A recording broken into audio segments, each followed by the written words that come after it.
Good morning, students.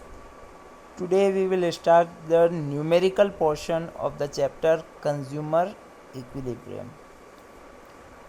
First example in this series is a person's total utility schedule is given below. Derive marginal utility, that is MU. Total utility TU and marginal utility MU. ठीक है, आपको मैंने पहले बताया हुआ है कि total से मार्जिनल पे जाना हो तो माइनस करते हैं और मार्जिनल से टोटल पे जाना हो तो प्लस करते हैं। ठीक है, इस क्वेश्चन में आपको 0 से लेके 5 तक यूनिट्स गिवन है, टोटल यूटिलिटी गिवन है 0 से लेके 55 तक, तो वो नोट कर ली। अब मार्जिनल यूटिलिटी कैलकुलेट करनी है तो 0 वाले की तो 0 ही आएगी, फिर 10 माइनस 0 करोगे तो 10, क्योंकि टोटल से मार्जिनल पे जाना है तो माइनस करोगे जस्ट पहले वाला नंबर, तो 10 माइनस 0 10, फिर 25 माइनस 10 करोगे तो 15, फिर आप 38 माइनस 25 करोगे तो 13, फिर 48 माइनस 38 करोगे तो 10, और फिर लास्ट 55 माइनस 48 करोगे तो 7।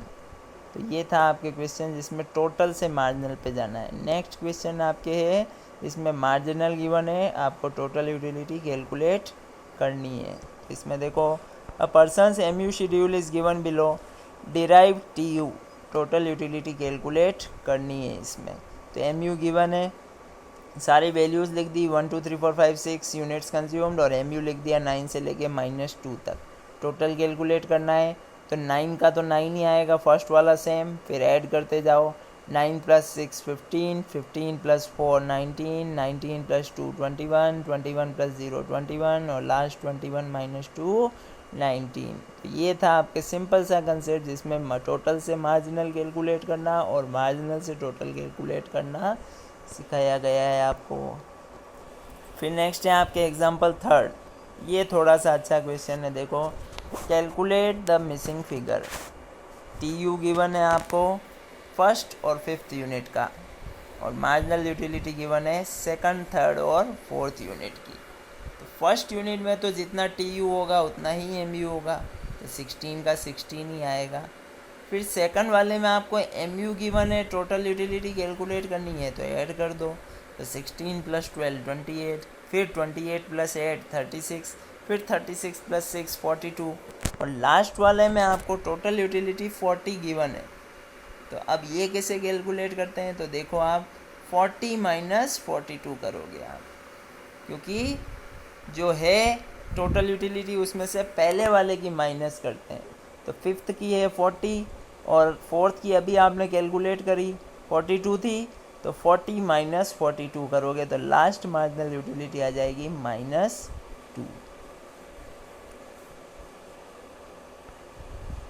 फिर देखो नेक्स्ट एग्जांपल, एग्जांपल नंबर 4। ये तो थे टोटल यूटिलिटी और मार्जिनल यूटिलिटी की। अब आए आपके कंज्यूमर्स इक्विलिब्रियम के example. Suppose the price of commodity X is given as 8 rupees and the MU in terms of money for 4 units is given as, marginal utility given है आपको, units given है 1 2 3 4, marginal utility given है 12 10 8 और 6, और price given है 8। आपको अभी बताया था मैंने प्रीवियस लेक्चर में कि MUX और PX सिंगल कमोडिटी केस में जब इक्वल होते हैं तो आपका कंज्यूमर इक्विलिब्रियम पॉइंट होता है। तो आपका क्वेश्चन पूछ रहा है आपको, how many unit should a consumer purchase so that his satisfaction is maximum. Units consume given है 1 2 3 4, MUX गिवन है आपको क्वेश्चन में 12 10 8 6, और PX हर के लिए हर यूनिट के लिए सेम रहेगा आपको क्वेश्चन में जो गिवन था 8। अब आपको ये चेक करना है MUX और PX इक्वल कहाँ हो रहे हैं। तो आप देखोगे तो आपको पता चलेगा कि थर्ड यूनिट पे MUX 8 है और PX भी 8 है, तो दोनों थर्ड यूनिट पे इक्वल हो रहे हैं। तो कंज्यूमर्स इक्विलिब्रियम पॉइंट कितना हुआ, 3 यूनिट्स। तो देखो, consumer will purchase 3 units because at third unit MU is equal to price. अब MU ग्रेटर देन प्राइस और MU लेस देन प्राइस में आपको वही लाइन लिख सकते हो आप। वो क्या लिख सकते हो कि when MU is greater than price then consumer will consume more unit of X, और उसमें क्या लिख सकते हो, when MU is less than price then consumer will consume less units of X। तो कंज्यूमर जो है ग्रेटर देन के साइन पे कंजप्शन इंक्रीज कर देगा और लेस देन होगा तो कंजप्शन डिक्रीज कर देगा।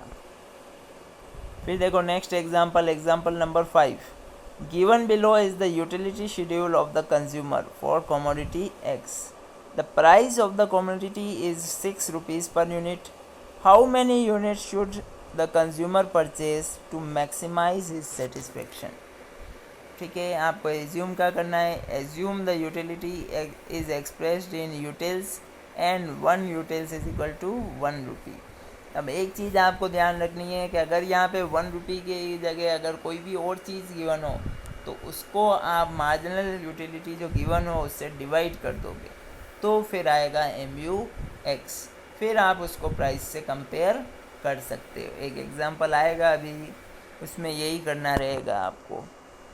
तो देखो आप, given below is the utility schedule of a consumer for commodity X। The price of the commodity is 6 rupees per unit. तो PX कितना है, 6। How many units should the consumer purchase to maximize his satisfaction. Means आपको क्या पूछ रहा है, consumer's equilibrium, क्योंकि consumer's equilibrium ही वो पॉइंट होता है जहाँ पे आपका सेटिस्फेक्शन मैक्सिमम होता है। Assume that utility is expressed in utils and 1 util is equal to 1 rupee. Give reasons for your answer. Consumption in units given है 1 2 3 4 5 6, total utility given है और marginal utility given है। अब आपको कंपेयर किसको करना है, प्राइस और मार्जिनल यूटिलिटी को। तो देखो PX क्वेश्चन में कितना है, 6 रुपीज़। तो मार्जिनल यूटिलिटी के कॉलम में जब आप देखोगे कि 6 कहाँ आ रहा है तो आपको दिखेगा कि 4th यूनिट पे मार्जिनल यूटिलिटी 6 है।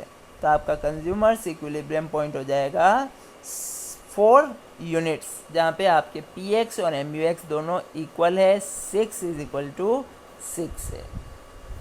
तो यही आंसर में लिखा हुआ है, consumer will purchase 4 units because at 4th unit MU is equal to price. 4th unit पे आपके MU और प्राइस क्या है, इक्वल है। तो इस वजह से आपको क्या करना है कि 4 यूनिट आप परचेज करोगे तो कंज्यूमर इक्विलिब्रियम पॉइंट पे आ जाएगा।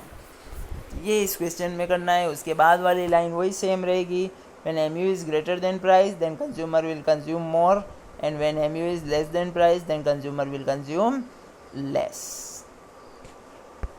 6th एग्जाम्पल देखो आप, following is the utility schedule of a person. ये यूटिलिटी शेड्यूल गिवन है आपको, यूनिट्स गिवन है और मार्जिनल यूटिलिटी गिवन है। Suppose that the commodity is sold for ₹4। तो कमोडिटी की ये क्या गिवन है, प्राइस गिवन है कि 4 रुपये and MU of 1 rupee is 5 utils. अभी मैंने जस्ट पहले वाले आपको एग्जांपल में बोला था कि MU ऑफ 1 रुपी अगर 1 के अलावा कुछ हो तो आपको उसको मार्जिनल यूटिलिटी से डिवाइड कर देना है। तो उससे क्या आ जाएगी, आपके MUX आ जाएगी। How many units of the commodity will the person purchase to maximize his satisfaction। तो कंज्यूमर अपने सेटिस्फेक्शन को मैक्सिमम करने के लिए क्या चीज़ करेगा, कितने यूनिट्स परचेज करेगा, वो चीज़ आपको पूछ रहा है ये। ठीक है, तो आपको एक चीज़ ध्यान रखनी है, ये आपको बता रखी है। देखो MUX is equal to MU in utils upon MUM। MUX is equal to MU in utils upon MUM, मतलब आपको MUM से डिवाइड कर देना है। तो 5 से आप डिवाइड कर दोगे इसमें। तो देखो क्या कैसे करना है सॉल्यूशन।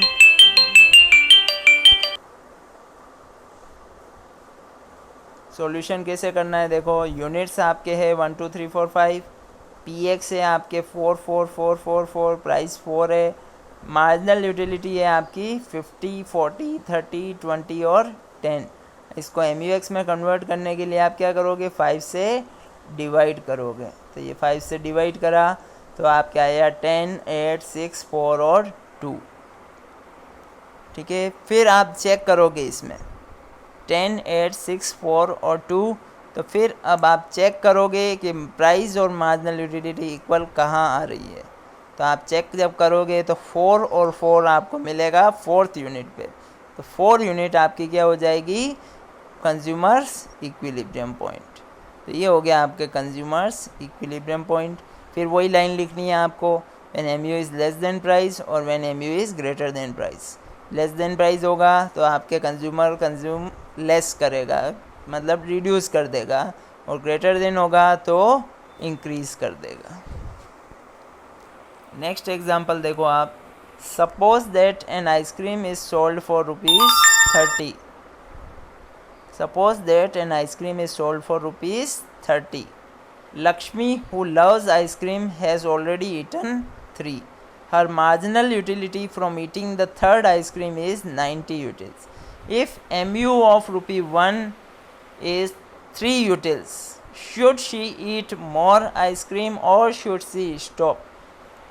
अब आपको कंज्यूमर इक्विलिब्रियम सिंगल कमोडिटी के केस में दो फॉर्मूले मैंने आपको बताए हुए हैं। फर्स्ट था आपके जिसमें आपने MUX is equal to PX पढ़ा था, और सेकंड था MUX upon PX is equal to MUM, ये पढ़ा था आपने। तो यहाँ पे आपके सेकंड वाला फॉर्मूला यूज होगा, MUX upon PX is equal to MUM वाला। तो देखो MUX अपॉन PX आपको जब कैलकुलेट करना है तो MUX तो है 90 यूटिल्स और PX है आपके 30, तो 90 अपॉन 30 हो रहा है 3, और आपके MUM भी MU ऑफ ₹1 कितना है 3। तो इस क्वेश्चन को आप इस तरीके से भी सोल्व कर सकते हो कि आप ऐसे लिख लो, MUX upon PX is equal to MUM। इसको फिर सोल्व करो आप, तो MUX है 90, PX है 30 और MUM है 3, तो 90 अपॉन 30 इज इक्वल टू 3, और फिर लिखोगे आप 3 इज इक्वल टू 3। फिर आप लिख सकते हो कि कंज्यूमर इज इन इक्विलिब्रियम। फिर आपको पूछ क्या रहा है, देखो, should she eat more ice creams और शुड शी स्टॉप। क्योंकि कंज्यूमर इक्विलिब्रियम में है, इस रीजन से कंज्यूमर को क्या कर देना चाहिए, स्टॉप कर देना चाहिए अपना कंजप्शन को। ये चीज़ आपके है। फिर ये तो थे सिंगल कमोडिटी वाले एग्जांपल। अब देखो आप टू कमोडिटीज़ के केस में क्या है। The marginal utility schedule for good X and Y are given below. Both the goods are priced at ₹1 and income of Rakesh is assumed to be 8. Determine how many units of both the commodities should be purchased by Rakesh to maximize his total utility. तो ये आपको given है 1 2 3 4 5 6 7 8, और MUY given है आपको 19 MUX given है 11 10 9 8 7 6 5 4, quantity 1 से लेके 8 तक। Marginal utility of Y given है 19 17 15 13 12 10 8 और 6। ठीक है, अब आपको ये चेक करना है कि MUX अपॉन PX और MUY अपॉन PY इक्वल कहाँ आ रहा है। तो अब जब आप देखोगे कि आपकी इनकम है ₹8, तो आप कॉम्बिनेशन क्या परचेज कर सकते हो, 1 7 2 6 3 5 4 4 5 3 6 2 7 1 और 8 8 0, ये आप परचेज कर सकते हो। तो अब आपको देखना है, और 8 0 भी नहीं होगा क्योंकि आप टू कमोडिटीज़ यूज़ कर रहे हो, तो 1 7 से लेके 7 1 तक का कॉम्बिनेशन बनेगा। अब 1 7 से लेके 7 1 तक के कॉम्बिनेशन में अब आपको ये चेक करना है कि मार्जिनल यूटिलिटी जो है कहाँ इक्वल आ रही है। जब आप चेक करोगे तो आपको पता चलेगा कि 2 यूनिट्स ऑफ X और 6 units of Y, total units हो गई 8, तो 2 6 के कॉम्बिनेशन पे दोनों क्या आ रही है, इक्वल आ रही है। तो आपका कंज्यूमर्स इक्विलिब्रियम पॉइंट यहाँ पे क्या होगा, 2 unit of X and 6 units of Y। ठीक है, थोड़ा ध्यान से आप इसको देखना क्योंकि थोड़ा सा टिपिकल है। आपको पहले कॉम्बिनेशन देख लेना है, क्या क्या कॉम्बिनेशन बनेंगे 1 7 से लेके 7 1 तक। कैसे बनाओगे, 1 2 3 4 5 6 7 लिख दो, और दूसरे वाले में कॉमा लगा के 7 से लेके 1 तक लिख दो। तो ये आपके कॉम्बिनेशन बनेंगे। इन कॉम्बिनेशंस में से आपको देखना है कि MUX अपॉन PX और MUY अपॉन PY इक्वल कहाँ आ रहा है। क्योंकि प्राइस आपके क्या है, ₹1 है दोनों गुड्स की, तो MUX अपॉन PX भी यही आएगा और MUY अपॉन PY भी यही आएगा। तो जब आपने देखा कि 2 यूनिट्स ऑफ एक्स और 6 यूनिट्स ऑफ वाई पे कंज्यूमर इक्विलिब्रियम पे होगा, अब आपको इस क्वेश्चन में क्या करना है, कंज्यूमर्स इक्विलिब्रियम की टोटल यूटिलिटी कैलकुलेट करनी है। तो मैंने आपको सिखाया हुआ है मार्जिनल से टोटल पे जाना हो तो ऐड करेंगे। तो मार्जिनल से टोटल पे जाने के लिए जब ऐड करेंगे तो आपको क्या करना है, 2 यूनिट्स की मार्जिनल यूटिलिटी तो एक्स की ऐड कर दो और 6 यूनिट्स की मार्जिनल यूटिलिटी वाई की ऐड कर दो। मीन्स आपकी टोटल यूटिलिटी होगी 11 + 10 + 19 + 17 + 15 + 13 + 12 + 10। तो ये आपके आ जाएगा 107 यूटिल्स। फिर नेक्स्ट एग्जांपल देखो आप, example 9, a consumer consumes only 2 goods X and Y whose prices are 5 and 4। मतलब आपको पी एक्स और पी वाई गिवन है 5 और 4। M U I is equal to 16। At the point of consumer's equilibrium calculate M U X. तो आपको क्या करना है, कंज्यूमर इक्विलिब्रियम पॉइंट पे एम यू एक्स कितना होगा ये कैलकुलेट करना है। तो इसके लिए आप एक इक्वेशन जानते ही हो कि कंज्यूमर इक्विलिब्रियम में कब होता है, 2 कमोडिटी के केस में, जब M U X upon P X is equal to M U Y upon P Y होता है। तो ये आपने लिख लिया। उसके बाद आपको वैल्यू पुट करनी है, एम यू एक्स कैलकुलेट करना है। पी एक्स की वैल्यू है आपकी 5 और पी वाई की वैल्यू है 4 और एम यू वाई की वैल्यू है 16। तो ये जब वैल्यू पुट करी तो इक्वेशन बनी M U X upon 5 is equal to 16 upon 4। जब आप इसको सोल्व करोगे तो आएगा, इसको या तो क्रॉस मल्टीप्लाई करके सोल्व करो या डायरेक्ट भी कर सकते हो आप। डायरेक्ट कैसे होगा देखो, M U X upon 5 is equal to 16 upon 4 की जगह लिख दो 4, फिर आप क्रॉस मल्टीप्लाई कर दो तो M U X is equal to 5 × 4, तो एम यू एक्स आ गया 20। नेक्स्ट एग्जाम्पल है, a consumer consumes only 2 goods x and y. The consumer chooses a combination of 2 goods with marginal utility of x 30 and marginal utility of y 20. तो M U x given है आपको 30, M U Y given है 20, P x given है आपको price of good X 6, then what will be the price of Y at the point of consumer's equilibrium. Same ऊपर जैसा ही question है, ऊपर वाले क्वेश्चन में एम यू एक्स मिसिंग था, इस वाले क्वेश्चन में पी वाई मिसिंग है। तो जब आप इक्वेशन में वैल्यू पुट करोगे तो M U X upon P X is equal to M U Y upon P Y, putting the given values in the equilibrium condition. तो इक्विलिब्रियम की कंडीशन को जब आप रखोगे तो क्या होगा देखो, इसमें वैल्यू पुट करने पे क्या होता है देखो, आप जब वैल्यू पुट करोगे तो ये होगा आपके 30/6। एम यू एक्स 30 है, पी एक्स 6 है, एम यू वाई 20 है और पी वाई कैलकुलेट करना है। तो इसको जब आप सोल्व करोगे तो आप क्रॉस मल्टीप्लाई करके भी सोल्व कर सकते हो और डायरेक्ट भी हो सकता है। देखो 30/6 की जगह आ जाएगा 5 is equal to 20 upon P Y, 5 is equal to 20 upon P Y. जब इसको सोल्व करोगे तो पी वाई की वैल्यू आएगी 20/5 और ये वैल्यू आई 4। फिर नेक्स्ट एग्जांपल देखो, a consumer consumes only 2 goods X and Y. P X की वैल्यू है 5, पी वाई की वैल्यू है 6। If the consumer chooses a combination of the 2 goods, marginal utility of x 35 and y 30, is the consumer in equilibrium। अब ये अलग question पूछ रहा है, इसमें पूछा जा रहा है कि कंज्यूमर इक्विलिब्रियम में है या नहीं है। तो इसमें आपको ये चेक करना होगा कि M U X upon P X की value M U Y upon P Y के इक्वल है या ग्रेटर देन है या लेस देन है। तो जब आप M U X upon P X करोगे तो आएगा देखो एम यू एक्स 35 और पी एक्स 5, तो 35/5 और M U Y upon P Y है 30/6, तो 7 और 5 इसकी वैल्यू आएगी। तो जब आप चेक करोगे तो 7 और 5 के बीच में ग्रेटर देन का साइन लगेगा। तो अब आपको पूछ रहा है कि is the consumer in equilibrium, तो आपका आंसर होगा नो। और उसके बाद आपको ये बताना है कि कंज्यूमर क्या करेगा। तो कंज्यूमर क्या करेगा, ग्रेटर देन का साइन है, एक्स का कंजप्शन इंक्रीज, वाई का कंजप्शन डिक्रीज। और कब तक ये प्रोसेस करेगा, जब तक कि ये इक्वल नहीं हो जाते हैं। Thank you.